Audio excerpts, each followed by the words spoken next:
Hello বন্ধুরা, আজ আমি চলে যাচ্ছি এই নেপোলি শহর ছেড়ে, যেখানে বাংলাদেশি বসতি বেশি আর সব থেকে ইতালির ভিতরে প্রাচীন শহর এই নেপোলি।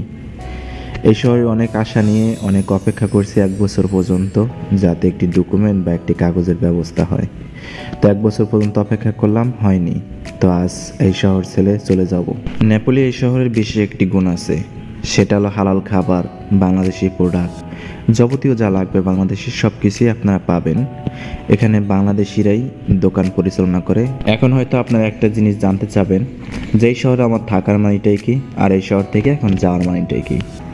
এই শহরে থাকার একটাই কারণ, এই শহরে মনে করেন যত অবৈধ লোক আছে, যাদের কাগজে সমস্যা বা ডকুমেন্ট নাই, তারা এই শহরে কাজ করে কিছু অর্থ উপার্জন করে বাংলাদেশে পাঠাতে পারে। যেমন ইতালির আরও শহর আছে, রোমা, ভেনিস, মিলানো। এইসব শহরে আপনি ডকুমেন্ট ছাড়া কখনো কাজ করতে পারবেন না, আর নেপোলি শহরে ডকুমেন্ট ছাড়াও অবৈধ লোক কাজ করতে পারে। তাই এই শহর থেকে কাগজপত্র ঠিক করেই পরবর্তীতে ইতালির বিভিন্ন শহরে চলে যায় কাজের জন্য।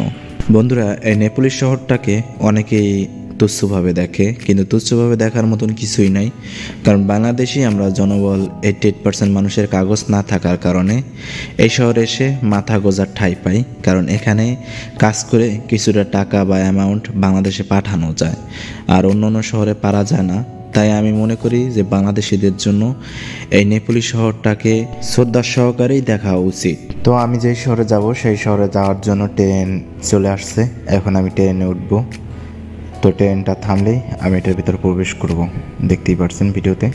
তো ট্রেনের ভিতরে চলে আসলাম।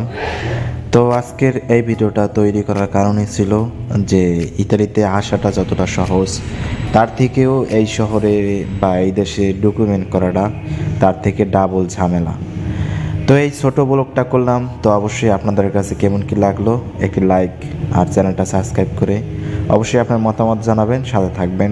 ধন্যবাদ।